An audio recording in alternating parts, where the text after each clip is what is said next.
മുനിസിപ്പാലിറ്റിയുടെ ഒരു പൊതുമുതലിൽ ഒരു company CSR fund കൊടുത്ത് നിർമ്മിക്കുന്ന ഒരു സ്ഥാപനത്തിന് രാജ്യത്തിൻ്റെ സ്വാതന്ത്ര്യ സമരവുമായിട്ടോ ഭരണവുമായിട്ടോ പുലബന്ധം പോലുമില്ലാത്ത രാജ്യത്തെ വിഭാഗീയ ചിന്തകളിലേക്ക് തള്ളിവിട്ട രാജ്യത്ത് ഇന്ന് കാണുന്ന എല്ലാ വിഭജനത്തിൻ്റെയും വർഗീയതയുടെയും രാഷ്ട്രീയത്തിന് വിത്തുപാകിയ ഹെഡ്ഗേവാറിൻ്റെ പേര് നൽകുവാനുള്ള ശ്രമത്തിനെതിരായിട്ടായിരുന്നു യൂത്ത് കോൺഗ്രസിൻ്റെയും മറ്റ് പോഷക സംഘങ്ങളുടെയും പ്രതിഷേധം. അപ്പോൾ ഇവിടേക്ക് വരുന്നു. നമ്മുടെ ഉദ്ദേശം എന്താ? ഹെഡ്ഗേവാറിൻ്റെ കോലം കത്തിക്കുക. പോലീസ് എന്താ ചെയ്തത്? ആ കോലം അങ്ങ് പിടിച്ചു വാങ്ങിക്കുകയാണ്. പിടിച്ചു വാങ്ങിച്ചതിന് ശേഷം ഇവിടുത്തെ കൗൺസിലറായ മൻസൂർ, അതുപോലെ തന്നെ സദാം, അതുപോലെ തന്നെ നിഖിൽ കണ്ണാടി അടക്കമുള്ള സഹപ്രവർത്തകരെ മർദ്ദിക്കുവാൻ ശ്രമിച്ചു. അപ്പോൾ എന്ത് ചെയ്തു? കുറച്ച് സഹപ്രവർത്തകർ ഈ കോലം പിടിച്ചു വാങ്ങിച്ചപ്പോൾ ഗേറ്റിനകത്തേക്ക് കടന്നു. അപ്പം ഞാൻ സിയോട് സംസാരിച്ചു, ഞാൻ അകത്ത് പോയി മുഴുവൻ ആളുകളെയും പുറത്തേക്ക് ഇറക്കിക്കൊണ്ട് വരാം. അദ്ദേഹത്തിനെതിരായിട്ട് ഏറ്റവും അധികം സമരം നടത്തിയിട്ടുള്ള ഒരാളാണ് ഞാൻ.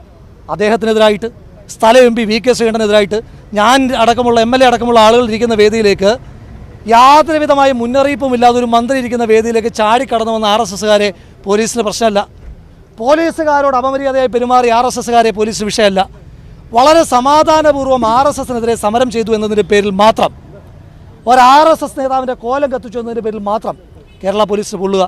ഞാൻ ചോദിച്ചോട്ടെ, RSS നേതാവിനെ കോലം കത്തിക്കുമ്പോൾ കേരള പോലീസിന് എത്ര പൊള്ളൽ?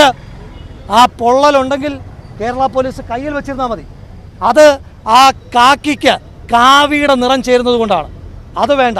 കാക്കി വേറെയാണ്, കാവി വേറെയാണ്. രണ്ടക്ഷരത്തിൻ്റെ വ്യത്യാസം കാണത്തുള്ളൂ. പക്ഷേ അവരുടെ പ്രവൃത്തിയിൽ ഒരുപാട് വ്യത്യാസം ഉണ്ടാകണം. ആ വ്യത്യാസം ഉണ്ടാകുന്നില്ല എങ്കിൽ ആ വ്യത്യാസം എന്താണെന്ന് കാട്ടിക്കൊടുക്കാൻ തയ്യാറാണ്. അപ്പോൾ നമ്മളെന്താ പറഞ്ഞത്? ഞാൻ നിയമം പാലിക്കുന്ന ഒരാളാണ്. അപ്പോൾ സർക്കിൾ ഇൻസ്പെക്ടർ വരട്ടുകയാണ്, പോലീസ് ഉദ്യോഗസ്ഥർ വരട്ടുകയാണ്, അറസ്റ്റ് ചെയ്യുമെന്ന്. ആരെയും പേടിപ്പിക്കുന്നത്? ഈ കഴിഞ്ഞ ഒരു വർഷം മാത്രം 5 തവണ ജയിലിൽ എന്നെ ഈ സർക്കാർ ഇട്ടു. പേടിച്ചിട്ടില്ല. 5 തവണ എന്നെ ജയിലിലിട്ടു, ഒരു വർഷം മാത്രം. അങ്ങനെയൊന്നും പേടിക്കുന്ന ആളല്ല, അങ്ങനെയൊന്നും പേടിക്കുന്ന പ്രസ്ഥാനമല്ല. ഞങ്ങൾ പറഞ്ഞെന്താ? ജയഘോഷ് നേതൃത്വം കൊടുത്ത ആളാണ് പിടിച്ചു മാറ്റാൻ. അയാളെ കൊണ്ട് പോലീസ് ഇപ്പോൾ ഇവിടുന്ന് പോകില്ല എന്ന് പറഞ്ഞു. ഞങ്ങളത് പാലിച്ചു. അത് ഗുണ്ടായിസല്ല. പോലീസുമായിട്ട് ഞങ്ങൾ ഉണ്ടാക്കിയ ഒരു വാക്കിൻ്റെ പുറത്ത് സമരത്തെ നിയന്ത്രിക്കാൻ പോയ ആളെ അങ്ങനെ അറസ്റ്റ് ചെയ്തുകൊണ്ട് പോകാൻ തീരുമാനിച്ചു കഴിഞ്ഞാൽ അത് ബുദ്ധിമുട്ടുണ്ടാകും. അത്രയേ ഉള്ളൂ.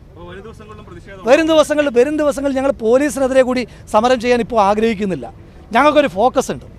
ഇവിടുത്തെ ഈ മുനിസിപ്പാലിറ്റിയെ RSSൻ്റെ കാര്യാലയമാക്കുന്ന BJP നേതൃത്വത്തിനെതിരായിട്ടാണ് ഞങ്ങളുടെ പ്രതിഷേധം. ആ RSSൻ്റെ കാര്യാലയത്തിന് കാവൽ നിൽക്കുന്ന പണി പാലക്കാട്ടെ പോലീസ് എടുക്കണ്ട.